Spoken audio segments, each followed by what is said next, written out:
Hello everyone, magandang oras sa atin lahat. Welcome to my videos. Maraming salamat sa panonood at lalo na sa mga nag-subscribe to you guys. At kung bago ka pa lang dito sa aking videos, huwag kalimutan mag-like, comment, share, and subscribe para updated ka sa aking mga bagong upload na mga videos na mayroong mga gandang kasaysayan at talaga tungkol sa ating mga barya.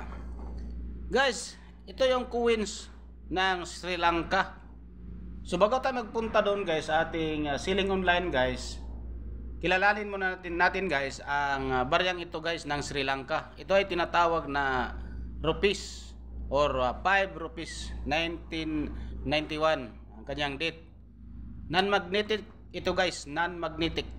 So guys, ito yung features na guys na napaka-importante na malaman natin ang tungkol dito guys. Ang issue nito guys ay Sri Lanka. Ay Sri Lanka 1972 ang kanyang date. Ang period Democratic Socialist Republic 1978 ang kanyang date. Ang type naman ay standard circulation coin. Ang kanyang year guys ay 1984 hanggang 2004. May value siya na 5 rupees. Sa Pilipinas guys, mayroon lang itong 0.97 centavos. So wala pang 1 piso guys. So ang kanyang currency rupee 1972 ang kanyang date. Ang composition naman ay nickel brass. May timbang siya na 9.50 grams. Ang kanyang diameter naman 23.4 mm. Ang kanyang thickness 2.9 mm. Meron siyang shape na round. Kanyang technique naman ay mild. Ang kanyang orientation ay middle alignment.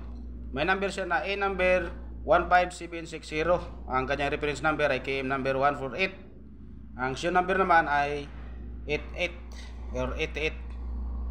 So yan, ito yung overs natin guys, ang national arms. So ang kanyang reverse naman, at ito ang kanyang reverse guys, ang inscription over and around the value. So medyo may kalumaan na ang pera natin guys, medyo marami na siyang damage. Meron siyang script na Latin, Sinhala, and Tamil. Mayroon siyang lettering na Sri Lanka. Mayroon ding Sri Lanka words, Sri Lanka 5 and 5 rupees. Mayroon siyang taon na 1991, 5 rupees 1991. Kanyang translation ay 3 beses to pinaulit-ulit ang Sri Lanka. Sri Lanka, Sri Lanka, Sri Lanka. So 3 beses. Ang kanya ding rupee ay 3 beses din. Sri Lanka, Sri Lanka. Tapos rupee, 5 rupee or rupees. Paulit-ulit yung 5 rupees guys ng 3 beses. Yung ganyan yung translation niya. Ganon din yung taon na 1991. Kanyang 1991, 3 beses din. So may age siya guys na readed with inscription and CBC for the KM number 148.1 and CBLS or CBSL for the KM number 148.2. So dalawang reference din ni guys. So ang kanyang script naman ay Latin, Sinhala, Tamil, lettering Sri Lanka words, CBSL. So ang kanyang unbridged legend naman ay Sri Lanka. Mayroon ding Sri Lanka words, ang Central Bank of Sri Lanka. Ang translation ganoon din, Central Bank of Sri Lanka. Kanyang mint naman ay Royal Mint, Lantrisan, United Kingdom. 1968 ang kanyang date. Ang ating 1991 guys, mayroon lang siyang 24% sa 40 million kapiraso or example.